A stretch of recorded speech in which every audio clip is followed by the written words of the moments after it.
प्रिय विद्यार्थियों, मां doctor Meena Aswani, associate professor Samrat Prithviraj Chauhan, government college Ajmer.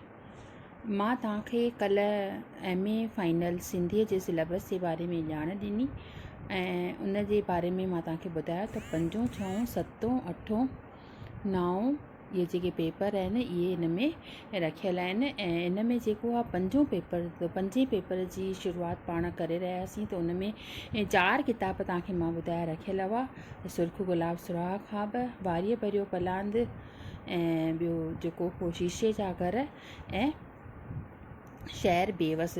त सुर्ख गुलाब सुराहा ख्वाब जेको आहे पाण शुरू करे रहिया आहियूं।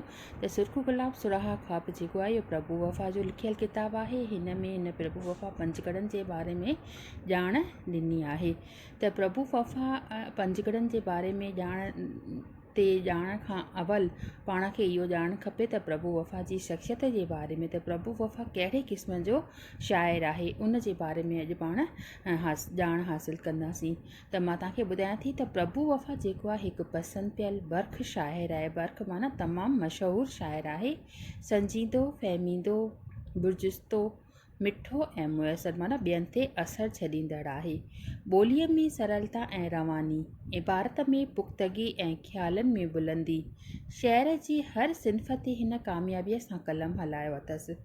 गज़ल शहर जी क्वार आहे, उन क्वार सां वफ़ा जो जेको आहे उहो कुर्ब आहे। हिन गज़ल सां बेशक वफ़ाई कई आहे। वफ़ा खे ख़ासि तरह गज़ल ते पंहिंजी जेका आहे मशहूरत मतिलबु क़ाबिलियत हासिलु आहे, दस्तरस हासिलु आहे। वफ़ा ऑल इंडिया रेडियो जो सरकारी तौरु चूंडियल शाइर आहे। संदसि रचनाऊं कंहिं बि AIR माना ऑल इंडिया रेडियो स्टेशन तां AIR जो पास थियल को बि कलाकार सवलाईअ सां ॻाए वॼाए सघे थो, जंहिं लाइ खेसि रॉयल्टी मिलंदी आहे। संदसि पंजगड़ा बम्बईअ जूं तस्वीरूं सिंधी कवीअ जी हैसियत में अखिल भारतीय कवि सम्मेलन लाइ AIR यानी all India radio Bombay station तां बहितरीनु कविता करे चूंडी वई आहे ऐं भारत जे ॿियनि ॿोलियुनि में तर्जुमो पिणु कई वई आहे। कुझु साल अॻु 26 जनवरी रिपब्लिक डे जे मौक़े ते दहली रेडियो स्टेशन तां इहा कविता वफ़ा साहब पढ़ी हुई, जंहिंजो तर्जुमो ॿियनि ॿोलियुनि में AIR तां प्रसारित कयो वियो। वफ़ा जे गीतनि ऐं नज़्मुनि खे रूप ॾेई केतिरा ई रूपांतर रंगमंच ते ॾेखारिया वेंदा आहिनि ऐं रेडियो तां पिणु प्रसारित कया वेंदा आहिनि। रूपांतरनि में समाज ऐं क़ौम जो नक्श बलियबान चिटे सघिबो आहे। सूखियम तंज़ लाइ ही धन्यवाद जो पात्र आहे। मतिलबु तमामु नाज़ुक तरह सां हिन जेके आहिनि कविताऊं रचियूं आहिनि, पंजगड़ा रचिया आहिनि। वफ़ा जे लाइ चयो आहे त वफ़ा ही पंजगड़नि जो निर्माता आहे। पंजगड़नि जी सिन्फ़ असांजे सिंधी साहित्य में वफ़ा जी देन आहे, जंहिं द्वारा फ़क़ति 5 सिटियुनि में कंहिं बि ख़्याल जे संपूर्ण सूरत पेश कंदो आहे। हू आम ऐं ख़ासि जो शाइर आहे। मूंखे संदसि गीतनि ऐं काफ़ियुनि ॻाइण में तमामु घणो आनंदु ईंदो आहे। ख़ासि करे जेको संदसि पंजगड़ो आहे, कष्ट कशाला कटबा वेंदा हिकु हिकु थी, दर्द ख़ुशियुनि में मटबा वेंदा हिकु हिकु थी। संदसि पहिरीं पुस्तक जेका आहे जनकार, मां केतिरनि गीतनि खे हिन सुर ॾिनो आहे। के अबाणा फिल्म में बि फिल्माया विया आहिनि ऐं किन दो गाननि लाइ तमामु घणा सुठा रिकॉर्ड निकितल आहिनि। बहारी मस्जिद जी हिकु पिक्चर लाइ महेंद्र कपूर ऐं कृष्णा कली वफ़ा जा राग रिकॉर्ड कया आहिनि, पर किन अणटड़ हालतुनि करे पिक्चर आम अॻियां पेश थी न सघी। संदसि शाइरनि जो हिकु ॿियो किताबु आहे जेको आहे उहा परवाज़। वर करे जेको आहे हिन राम पंजवाणी जेके हिन जे बारे में चई रहियो आहे, जो पढ़ियो आहे। संदसि शहर में तमामु घणो रस आहे। परवाज़ पूने बोर्ड ऐं गुजरात यूनिवर्सिटी खे कुझु साल दर्सी किताब तौरु रखियलु हो। अञा ताईं परवाज़ जा केतिरा गीत गज़ल ऐं नज़्म रस्ते दर्सी किताबनि में चूंडियल आहिनि। हींअर जेको टियों संग्रह जेको आहे उहो आहे हिन जो सुर्ख गुलाब सुराहा, तमामु भॻे सां शाये थियो आहे। 5 गुलनि जी पंजगड़े जी हिकु हिकु पंखड़ीअ में ख़ुशबू आहे। वफ़ा जे शहरनि में सुगंध सां गॾु प्रकाश बि हूंदो आहे ऐं पिणु संगीत। इन जे लाइ चवनि था राम पंजवाणी त वफ़ा नंढी अवस्था में ई शहर जे शुगुल में शौक़ु ॾेखारियो। इन वक़्तु ई आसार ॾिसण में आया त हू वॾे कंहिं ॾींहुं कविता खेत्र में पाण मोखींदो, माना पंहिंजो पाण खे प्रसिद्ध कंदो।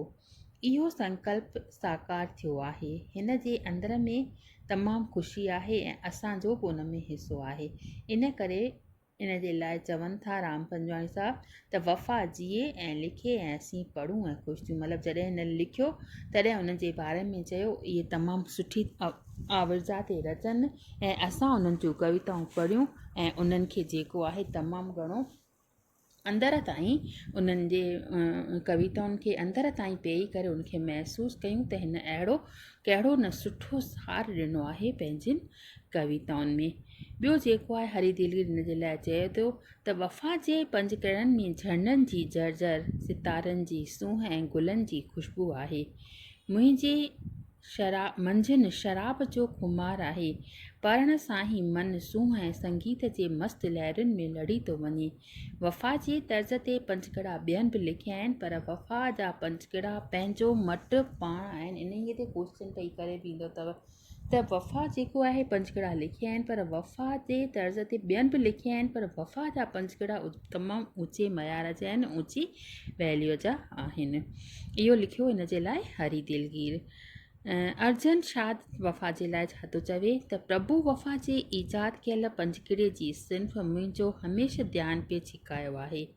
हिक मिस्र जी पछाड़ीअ जो ॿिए मिस्र जी मुंड सां वज़न जो कड़ो, पहिरीं मिस्र जो दिलकश दोहराव, इहे ॿई वसूं इन क़िस्म जे नंढड़े पुर असर फारम में ख़ासि तौरु उभरी वियनि थियूं। अहिड़ीअ तरह पंजकिड़े जी नई सिंफ़ पंहिंजे मख़सूस बूतनि सबबि सिंधी साहित्य में तवारीख़ी अहमियत रखंदी। इहो चयो आहे हिन जे लाइ अर्जन शाद। मतिलबु पंजकिड़े में जेके एतिरियूं ख़ूबियूं आहिनि उहा पंहिंजी ख़ूबियुनि जे सभु सिंधी साहित्य में जेको आहे हिनखे हिकु तमामु घणो